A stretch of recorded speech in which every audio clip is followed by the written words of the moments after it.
the 100-ton assault mech known as the King Crab, one of the most iconic battle mechs of the Battletech universe. And for good reason.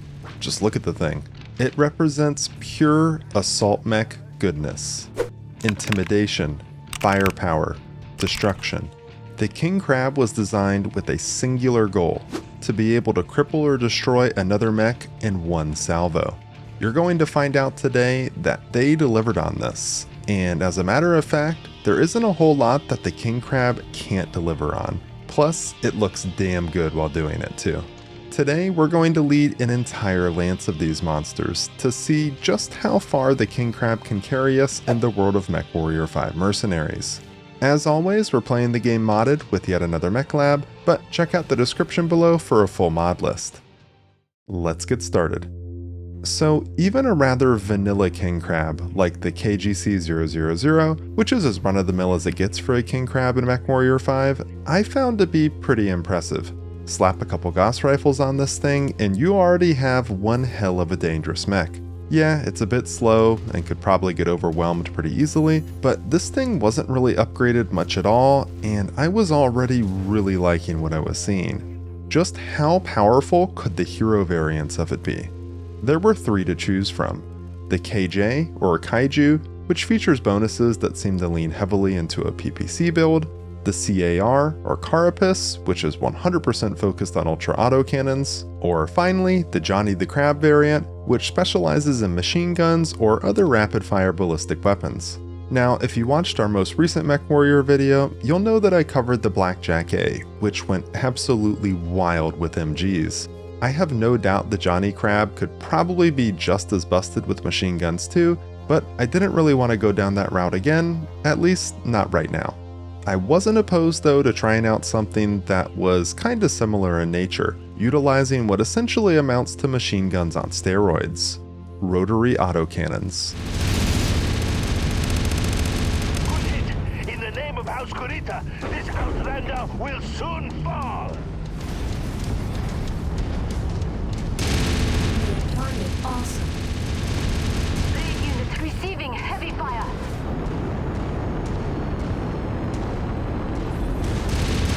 Target Archer. If you find the acquisition, just walk up to it in order to pick it up. These things are absolutely insane. They really do feel like the machine gun's bigger, beefier brother. And I really tried to make them work, but there were a lot of drawbacks. First of all, they absolutely chew through ammo. By the time I'd settled on a build that was somewhat decent, I was having to carry 10 tons of it to have a shot of not running out by mission end. Also, heat was a factor, because unlike machine guns, rotary autocannons generate heat, and quite a bit of it. It's manageable if you're only engaging a small number of targets, but I found that things could get quickly out of hand, and as an added bonus, they can also jam when approaching thermal limits too. I just didn't have a lot of confidence that this build would be able to carry me through endgame contracts, so despite the raw DPS potential, I moved on. Next up were Gauss rifles. Target destroyed.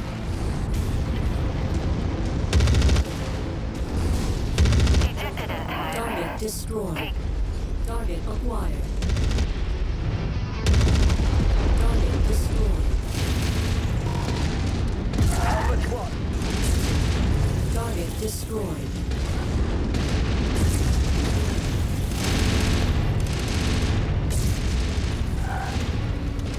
Great snipe shot. Now, I have a personal soft spot for Gauss rifles. The idea of this super high velocity, highly accurate, highly damaging weapon just appeals to some part of my brain, and it makes them super satisfying for me to use. Maybe it's the sound of them firing, or the visual distortion effect they cause, but something about them just makes me say, yes. And if you're in the know, you'll probably notice we weren't just using any old Gauss rifles, at least not the entire time. This build iteration still utilized the Johnny Crab, which even though it doesn't have specific bonuses for Gauss rifles, it still seemed like the best choice thanks to its combination of generic weapon and ballistic bonuses. At first, I tried Hyper Assault Gauss rifles, which at first glance seem like Gauss rifles on steroids, and they really are, firing 8 rounds at a time. I found that their damage output could be quite insane in certain scenarios, but despite this potential, ammo quickly became a concern again. So I made the switch to a more standard single-shot iteration of the weapon, and this allowed me to fit a third Gauss rifle in the torso. These seemed much more up my alley. With high alpha damage and precision, two things I was looking for, they had great potential for headshotting cockpits. I was almost convinced that this was peak king crab, but I did still want to try out the other chassis to see what they had to offer. Next up was the Carapace, the variant designed with bonuses clearly in mind for one weapon type: ultra autocannons.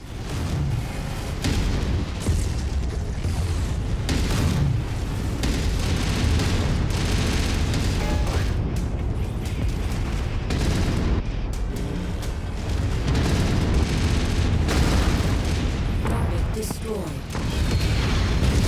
Commander, units have been detected making their way into the battle zone. Target destroyed. We'll have to make do without that component. Enemy mech destroyed.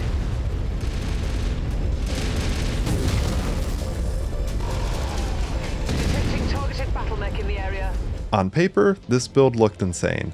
Thanks to the addition of multiple SRMs, or small missile launchers, alongside our primary armament, we were seeing some nice alpha and DPS numbers, 143 and 66 respectively. Ammo was a concern as always, but it wasn't as bad as it was with the rotary autocannons or hyper Gauss rifles. My biggest concern here was heat. Firing both the UACs and SRMs in close quarters brought temps to dangerous levels. It could be managed though, and eventually I made the change from 4 SRM-6s to 3 SRM-4 Artemis launchers. This sacrificed a bit of damage, but made up for it by generating less heat and also providing a bit tighter groupings with missile salvos. I was really happy with the result of this change, enough to try an endgame battleground contract, which convinced me otherwise. New target stalker.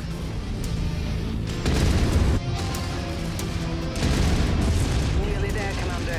Approach the hidden object. Target acquired.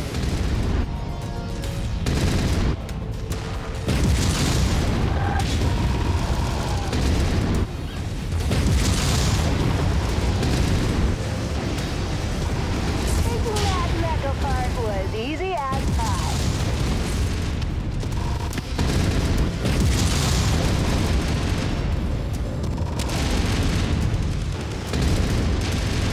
Critical.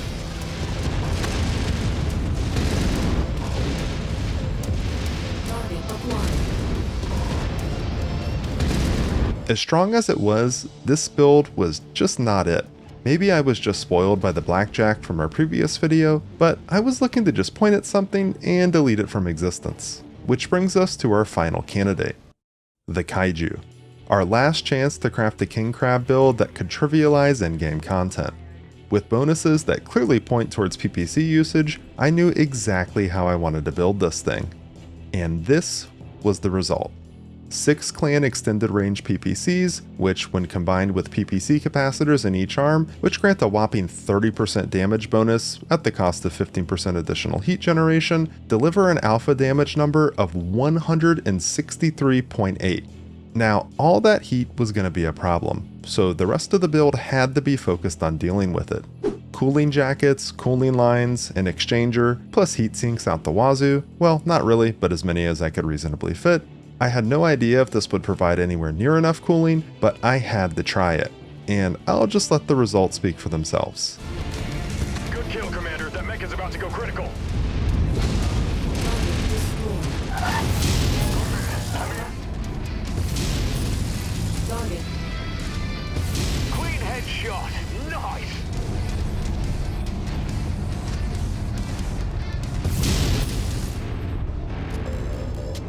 This thing was basically a mini Death Star. Immediately, I knew we'd found the build we'd been looking for. With its supercharger, it had decent speed and bursts, not a ton, but sufficient for maneuvering and positioning. Its armor was okay, it wasn't the tankiest crab, but it could take a few hits. Heat management, solid. It could effectively fire all 6 PPCs at once without overheating. It couldn't maintain this for an extended period, but in chain fire mode, it could.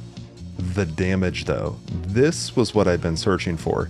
the ability to delete mechs out of existence by merely glancing in their general direction. But I still wasn't certain if it would be enough to carry us through the toughest content the game could throw at us. It was time to find out. First up was a convoy defense mission. Our initial objective here was pretty simple: protect the convoy of vehicles while they moved to a base to extract survivors. Things started out really well here. This particular map is nice and open, allowing the extended range PPCs to really shine. Our employers were also so gracious as to send our very own swarm of VTOLs to assist us as well, which yeah, it was nice to be on the other side of that for a change. I did make a bit of a navigational mistake and got separated from the convoy for a bit, but hey, half of them made it to the base, so no harm there. Convoy unit destroyed. Target destroyed. Target acquired. Critical.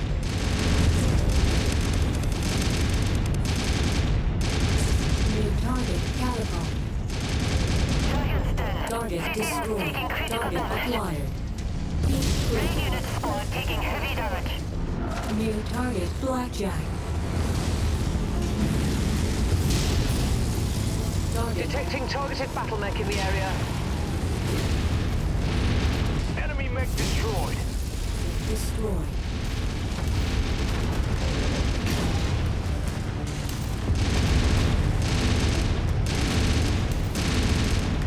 Target destroyed. New target quick draw. Target destroyed.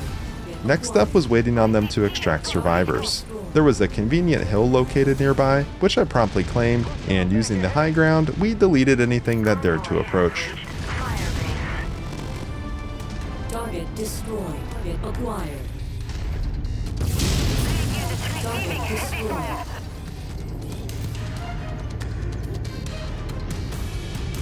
Holding at location. Target destroyed. Great snipe shot. Holding location. After a bit of waiting, the dropship arrived to take away the survivors, and we were on our way to the final objective, destroying a hostile forward operating base. Target destroyed.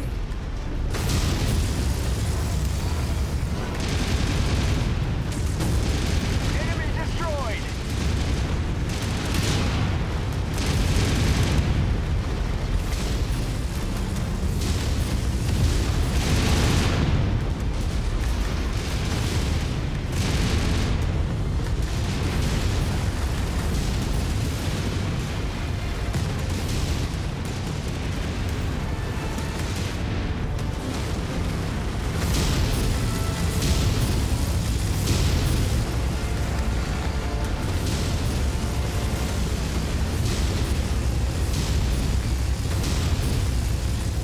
It put up essentially zero resistance, but just when we thought the job was done, we were hit with a good ol' survive until your leopard arrives for evac. Acquired. Luco, focusing fire.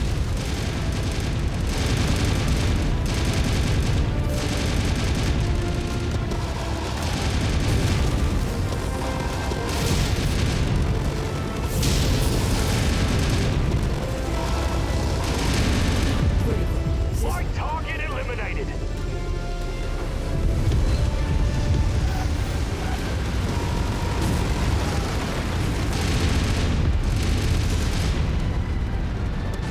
Centurion. Acquired. Target destroyed. Black Tango eliminated.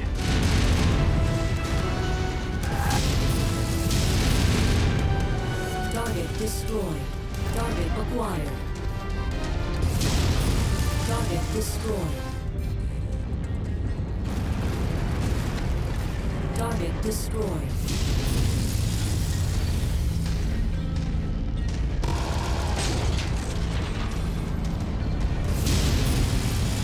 Black Tango down.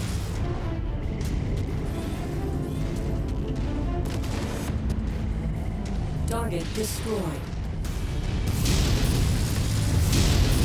Target destroyed. Target destroyed. We didn't really have any issues at all dealing with the enemy assault, and just like that, our first endgame contract was completed. It was honestly a lot easier than I thought it would be. It could have just been this particular mission type though. Up next was an endgame battleground contract. These are one of my favorite mission types because they're pretty straight to the point and offer a nice variety and number of enemies. Your first goal when you load into one of these is locating specific friendly mechs in order to obtain encryption keys from them before they die. All you really have to do is walk up near them and you'll automatically get the key. We head towards our first ally, claim the key, then clean up a few enemies. Target destroyed. Incoming missile. Target destroyed. Target acquired. Good job. Your kill is about to explode, Commander. Target destroyed. Target acquired. Group target acknowledged.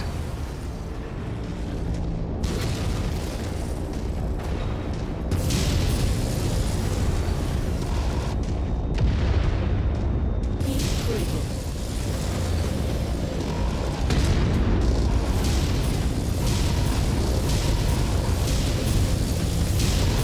Enemy destroyed. New target Dervish. Target acquired.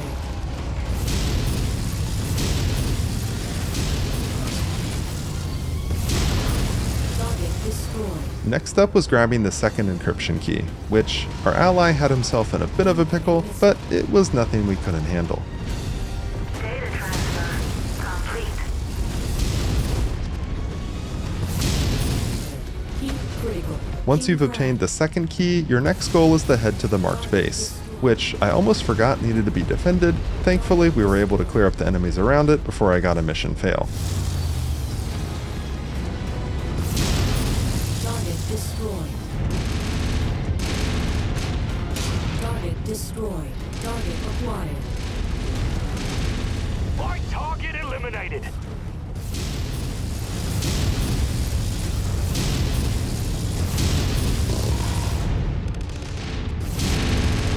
Took that one down with a clean headshot. Target acquired. Enemy mech down. Destroyed. 11% was cutting it a little close for my liking, but after clearing out any enemies I thought were threatening it, I headed inside the blue circle and began the data download. Navigating. Focus target updated. Data transfer complete. We were almost through. All that was left was cleaning up the rest of the hostiles and preparing for the final wave. This time, the final wave consisted of a heavy tank swarm. And I've said it before, and I'll say it again, these things are tough. I swear, sometimes it feels like they take more to kill than an assault mech. Target destroyed.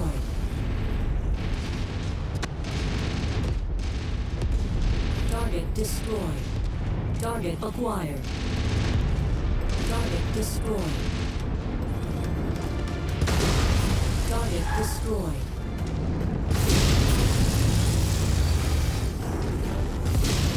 Target destroyed.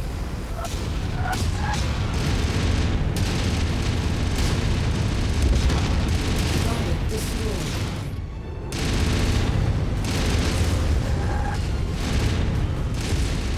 Target destroyed. Target acquired. Heat critical. We finally finish cleaning these things up and get the mission complete. Hey, look at that, we got a Hero King Crab as a reward. Next up was another battleground contract, but with a bit of a twist. A mission modifier known as Nearby Solar Storms, which is a major pain in the ass. Essentially what it does is make it so that occasionally your HUD will get disrupted in a manner that isn't all that dissimilar from getting hit by a PPC. Also, there will periodically be solar particles that arrive, which will cause spikes in temperature, causing you to overheat. Aside from that though, our objective would be the same here. We had to pick up encryption keys from allied mechs, then upload them. A Locust mini-swarm did happen to show up, but that was really a non-issue since they tend to go pop very easily. New target Locust. Target acquired. Target destroyed.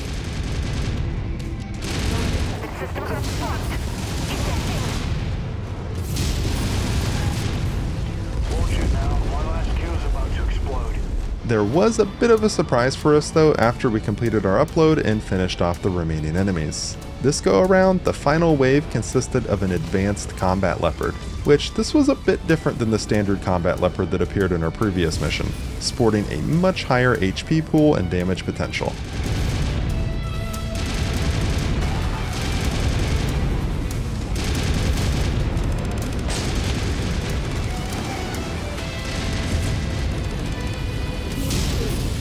Target acquired. Incoming missile.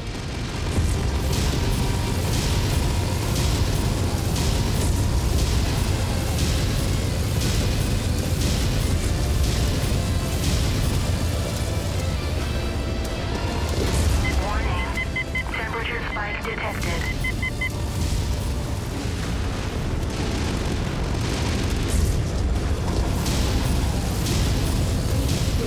System offline. Target acquired. System offline.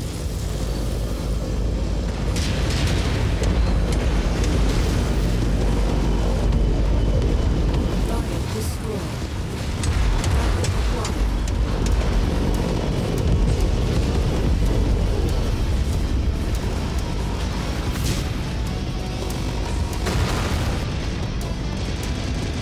Critical.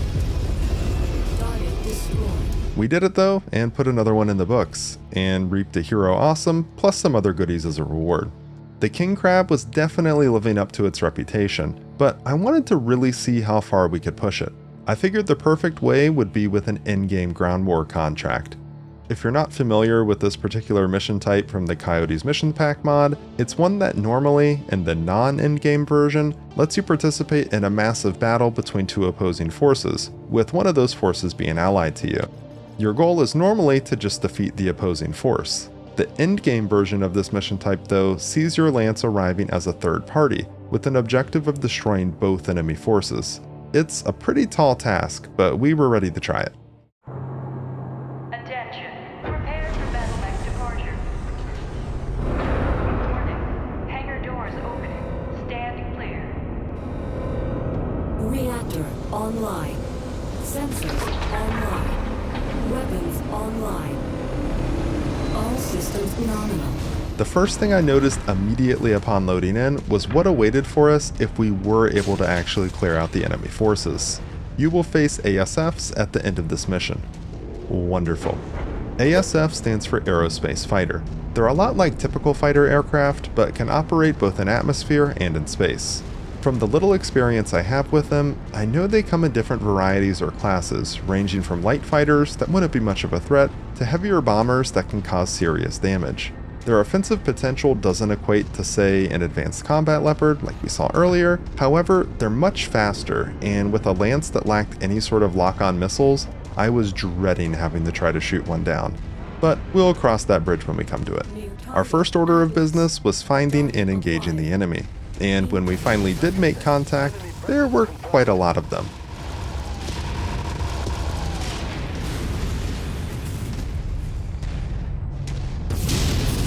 Incoming missile.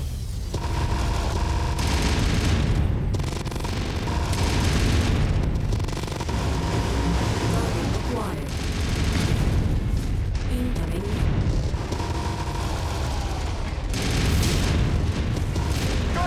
Took up that mech component.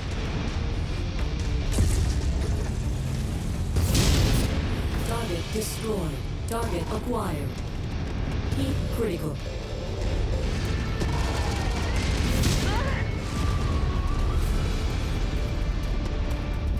Target sustained heavy damage. Things were going okay though. We were slowly making progress through what seemed like a never-ending slog of assault mechs. The damage was slowly starting to accumulate though, and a close encounter with an Atlas and his buddies left me with no armor on my right arm.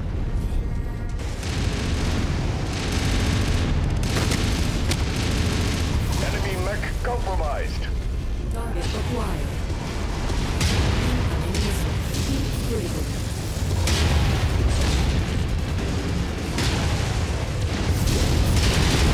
Commander's target. Incoming missile.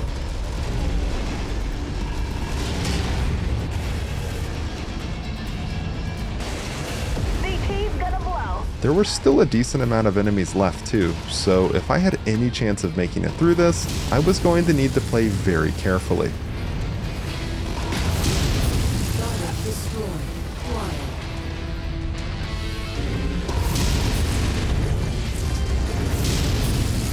I've lost all firepower. Target awesome. Missile. Target. It was like I could feel every hit in my very soul, because I knew that that right arm wouldn't be able to take much more, and if I lost half my firepower, well, it wouldn't be good. This Marauder lands a PPC shot on me just before I delete him. Target destroyed. I don't lose the arm, but I do lose one PPC. Not the worst, but not ideal.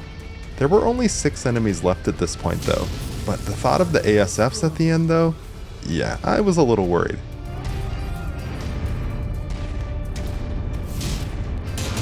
Incoming missile.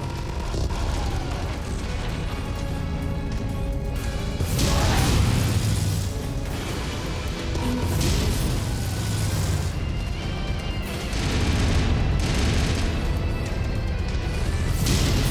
Target destroyed. With the help of my lance mates, we finished off the last of the main enemy forces. It was time for that final enemy, which thank God it was only a single ASF, but it was a striker, the beefiest one available in the game.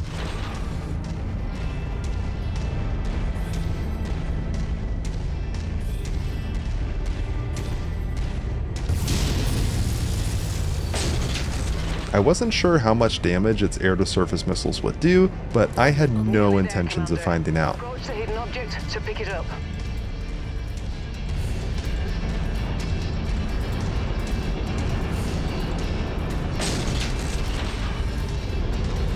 Target acquired.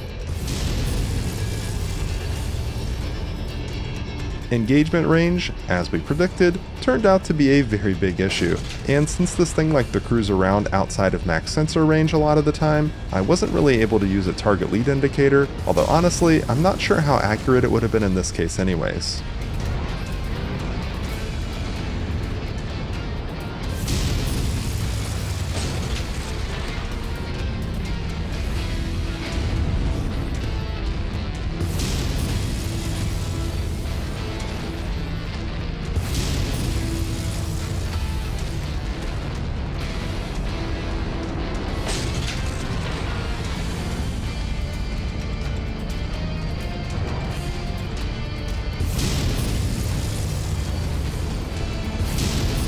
Incoming missile.